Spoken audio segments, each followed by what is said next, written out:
The hyperboreans of the far north come from the stars.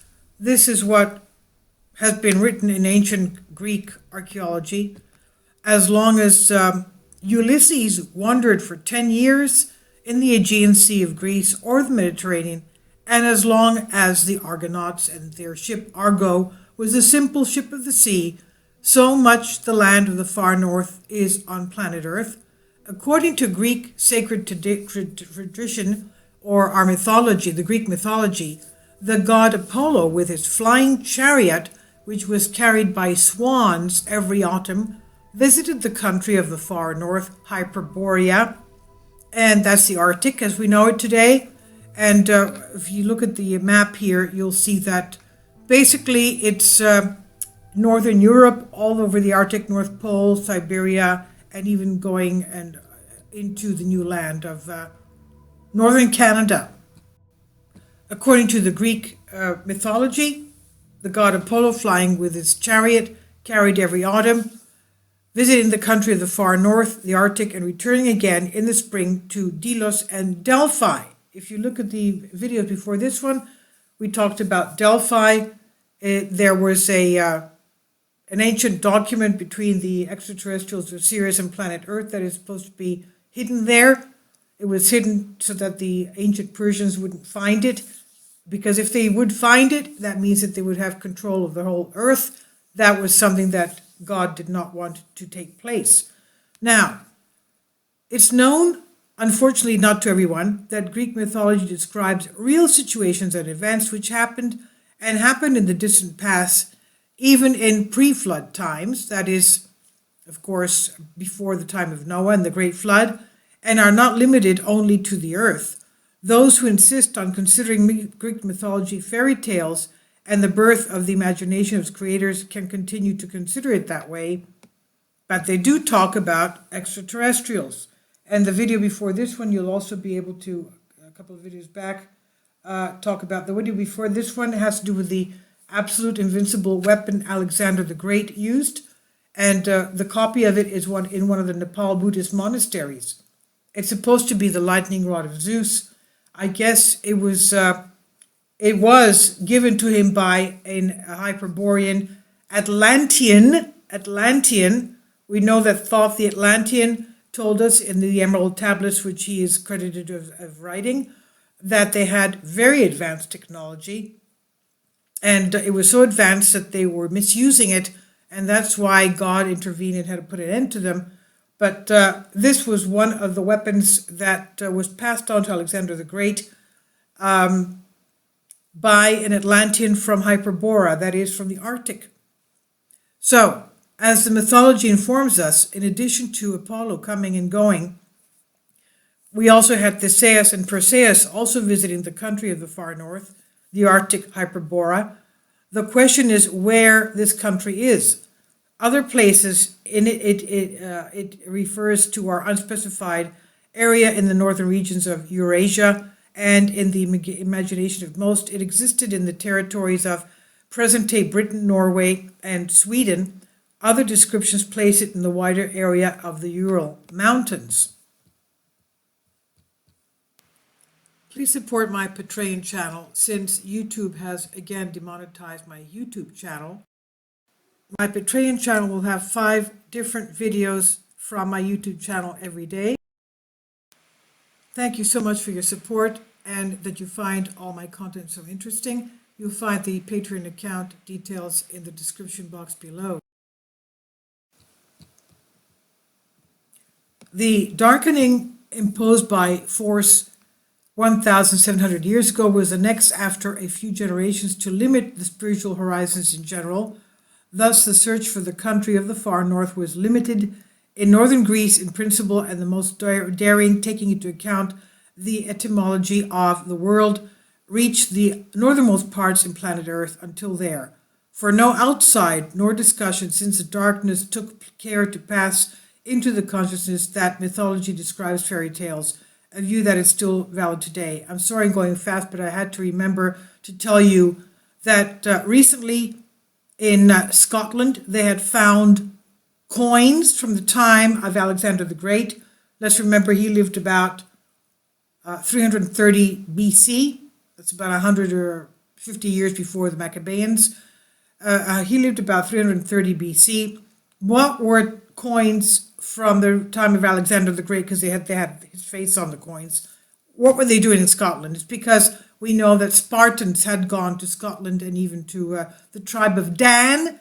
Let's remember Denmark. Denmark is from the Danes. The people from Sparta are from the tribe of Dan. Danaos, Dan. And they were very, very skilled, as we know, hoplites. They were fighters, and basically training from when they were little children until 40 years old.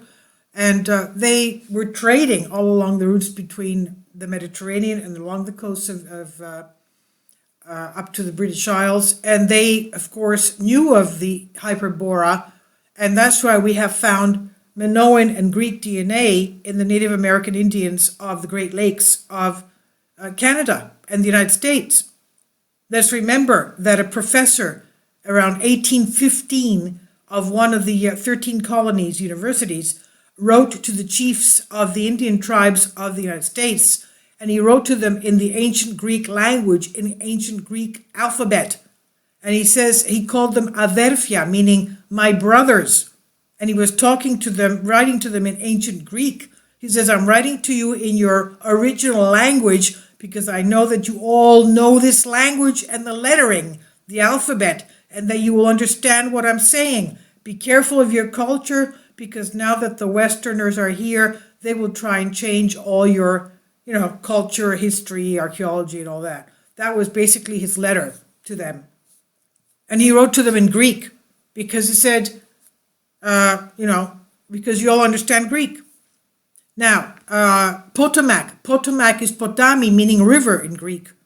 Geronimo means the very stealthy and strong man. Things like that. They have the meander on their bands and on their dresses. The meander meaning peace and health. That little cube-looking thing going up and down. That's a Greek symbol. Now, so they did find Greek DNA in the Native American Indians, especially those living around the Great Lakes. They had trade with them, and a lot of copper was missing from the Great Lakes mines, and they figured that copper came back, metals came back to Europe by hop, skip, and a jump from the islands. Let's remember the sea level about 10,000 years ago was about 150 meters lower than it is today. So going from Scotland to the Hebrides to Iceland, and from Iceland going there about 200 miles off to the coast of Greenland, and all those areas would have been a lot more lower sea levels. It would have been much easier for them to go and travel by ship towards Newfoundland and all the way down the coast. So anyway, I just wanted to tell you that they found the coins of Alexander the Great in Scotland, obviously from that time.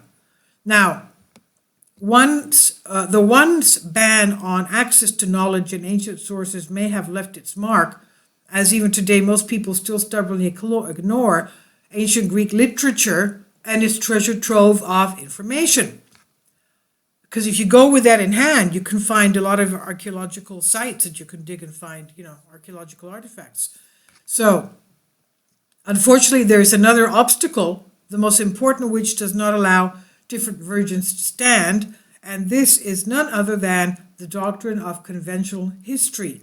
As we know, a dogma is a defined framework of thought, religious, political, or scientific content, outside of which any opposing view is characterized as heresy and nonsense. This dogmatism prevailed in all the manifestations of our life, and we must obey it in order to be accepted by the system. But we forgot that Greek thought grew because it remained ungodly and fought for the freedom of the spirit. If we assume that the country of the far north, that is Hyperborea, the Arctic, is some of the above, we come into conflict with the ancient Greek literature that states that the far north spoke Greek.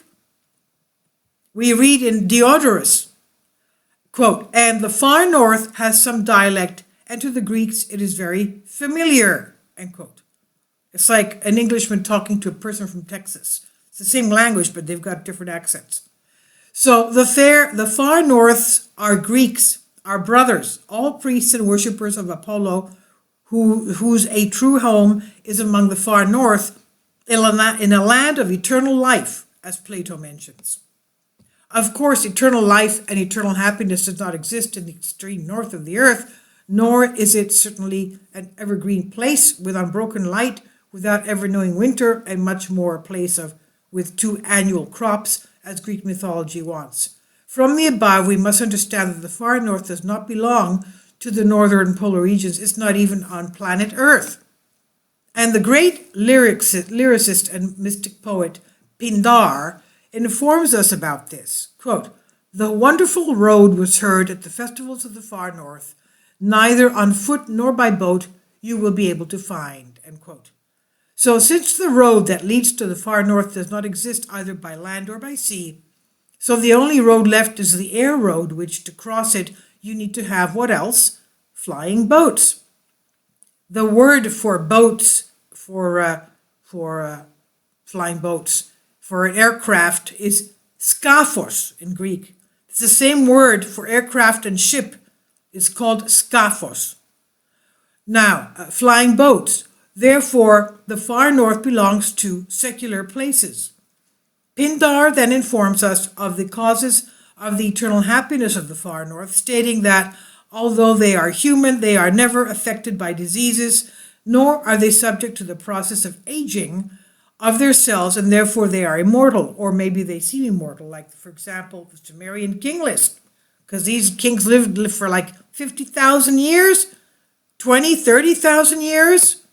A long time, obviously. Amazing how different life was then. And it states, and let's remember again, the Emerald Tablets have taught the Atlantean and interstellar travel that they had with their spaceships. So it states, quote, neither sickness nor wretched old age afflict this holy generation, but they live without pain and far from battles. The nation of these people of Danae, Perseus, once came to the nation of these happy people. Now, Plato explains the immortality of our Olympian ancestors. In other words, they were human, but they called them gods, the Olympian gods, because of the fact that they lived such a long time. I guess they were like the Sumerian kings list. That's how, obviously they were mortals with a lot of passions, jealousy and infidelity and stuff like that, all along the mythological Olympian gods of ancient Greece. So Plato explains the immortality of our Olympian ancestors. He says when he states that the maintenance of their coherence is due to the fact that the bonding of the 4 elements of the universe, that is air, earth, water, fire, and air, which constitutes their affirmation coherence, took place, links, whatever that means. So since the far north is immortal and of this presupposes unbreakable bonds in their cohesion, and if they are our Greek brothers, it means that they are also some of the thousands of Olympians. Again, Pindar informs us about the connection that unites the Greeks in Greece with the Greek Olympian gods. Quote, there is a race of people, a race of gods. Again, let's keep in mind the Sumerian kings list. A race of gods. They both have the breath of life from a single mother, but separate forces keep us divided, and one is nothing while the other has the brass sky for a secure citadel. And yet we have some resemblance in great intelligence and power with the immortals, even if we do not know what the day will bring us, end quote. Now, in the case that we study, and according to the Greek tradition, the link is none other than that the god Apollo. It is worth mentioning some elements from our mythology that connects Apollo with the far north before his birth.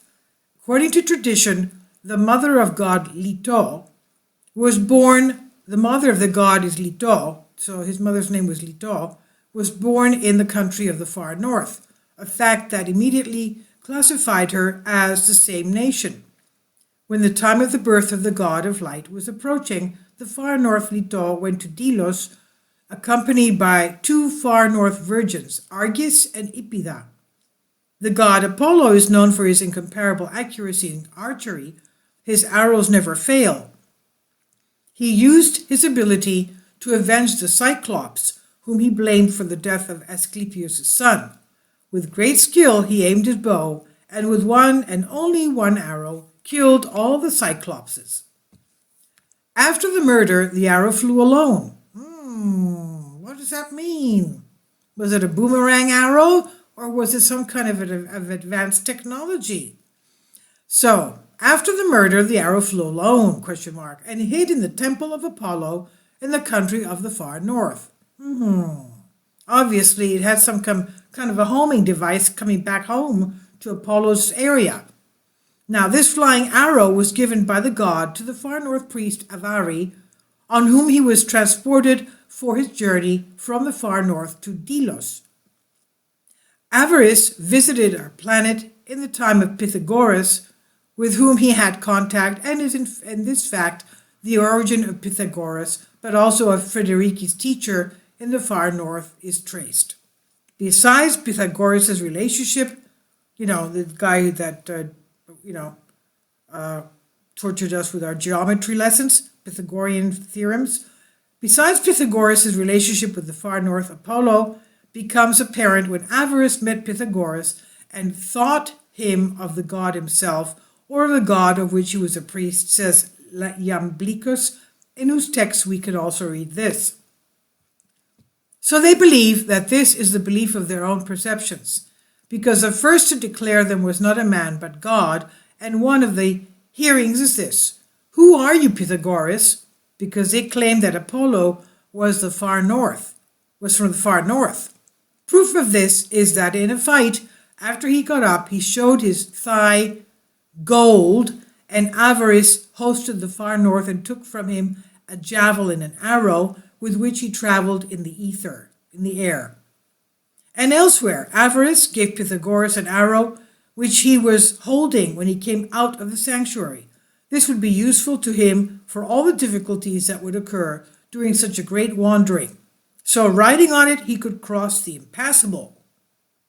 Also, we read Etherivatis is the surname of Avari because he was given a arrow, by Apollo in the far north and carried on it. He crossed the impasses, walking in a way in the air, which some assume he had done with Pythagoras. The deadly flying arrow is, of course, like Apollo's flying chariot, dragged by swans, a spacecraft capable of interstellar travel. Raymond Drake mentions about the above in his book Gods and Spacemen in Greece and Rome, titled in Greek, Spacemen and Flying Discs in Greece. It should be noted that the spacemen, according to Drake, are the gods of the ancient Greeks, so the English author states. Okay, Marcellinus wrote that Pythagoras got his knowledge from the far north druid Avari, the priest of Apollo, who did not eat earthly food and traveled in the air on the arrow of Apollo, meaning the rocket of Apollo, implying a spaceman. Pythagoras also spoke of communication with gods. People believed that the sage had been miraculously transported around the earth, a hint of his friendship with space creatures. As we said, let's keep in mind, I just want to say my comment, keep in mind the Emerald Tablets. I have a playlist. You can hear all of them there. It's very beneficial for you to know what is in them. It's tremendous advanced technology and their spiritual life as well. So he does talk about not only interstellar travel, but interdimensional travel. Like he could be in front of you, and in a split second, he's not there anymore. He's in another dimension. Okay, now as we're going back to this, as we said, the far north are our Greek brothers of the northern hemisphere of the celestial dome during the visit of the hero Perseus to the areas of the far north from which he received help in his impending conflict with Medusa. You remember the Medusa, the woman with the snakes for hair? So of the far north offered him the sword, that, quote unquote, that is spacecraft, that would be intended to decapitate the terrible monster, Medusa with the snake head, as well, the snake hair, as well as a helmet that would make him invisible at will. He had a helmet or some kind of a suit that would make him invisible at will. Guardian angel of Perseus is taken over by the goddess Athena, who initially helps him to go to the far north, as Pindar informs us, Athena's directive. Paradoxical, however, is the way in which Perseus found himself among them. In the following passage of Pindar, we can read, quote, I say the far north, to whose roofs the hero Perseus once came and sat down to dinner, he found them offering to God the holy sacrifice of all non, what is that in Greek? I'm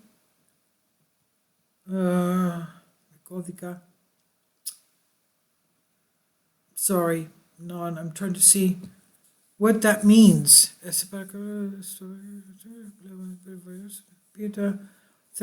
Περσέως ο ήρωας και παρακολουθείς εις γεύμα έφερε αυτός προσφέροντας στο Θεό ιερά θυσία ονών. Okay, when he sat down for dinner, he also gave a holy sacrifice. Okay, Perseus therefore sacrificed himself so that he could go to their country. It's more than obvious that the poet in this ode speaks in code. The author Panagiotis Doulatos, in his work The Archives of Lost Knowledge, Book 1, gives an explanation of onon. The word onon, he reads decoded onon, and for anyone who did not understand, I referred him to the great grammarian Lucian, work Lucius or Onos, to Plato, work Euthymides, also in Plato Kratilos, to understand the deeper essence of the Greek alphabet and to capture messages through keywords such as chronos or thronos, throne. For anyone who wants to search more about onos should also resort to work dealing with the Idali plate in Cyprus. I have no idea what that is. The country of the far north, according to the latest information we draw from the book The Unknown Archaeology of the Greeks by General Kalogerakis, is not on Earth, but in the celestial region of Vega. Where is Vega? I'm not an astronomer. If anybody knows, please tell me. I know where Orion's belt is in Sirius, but I don't know where Vega is. The celestial region of Vega, which belongs to the stellar system of Lyra. Vega is 14,000 AD. It will hold the current position of the polar star. Vega in 14,000 AD, it will hold the current position of the whole polar star. We're now at 2000 AD, 2021 AD. So in about 12 more thousand years, it will be where our polar star is today, Vega. According to Pausanias, the far north sent gifts from their distant region, first arriving in Dodoni. That's where we had one of the prophetesses, like the Pythia oracle. There was another oracle in Dodoni. So the far north sent gifts from their distant region, first arriving in Dodoni, then reaching the temple of Apollo in Delos. Perhaps we can assume that the connection with this heavenly place is through the Dodoni channel. The return of Apollo was celebrated in Delphi every spring equinox, with the Epiphany, while there was also the shining swan that symbolized the flying chariot of the god. So this is amazing. I really have not read, I'm not good in reading ancient Greek, but there's a lot to be found in there if anybody is interested in that. I'm just finding articles. This is again another translation from a Greek article. I hope you found it interesting.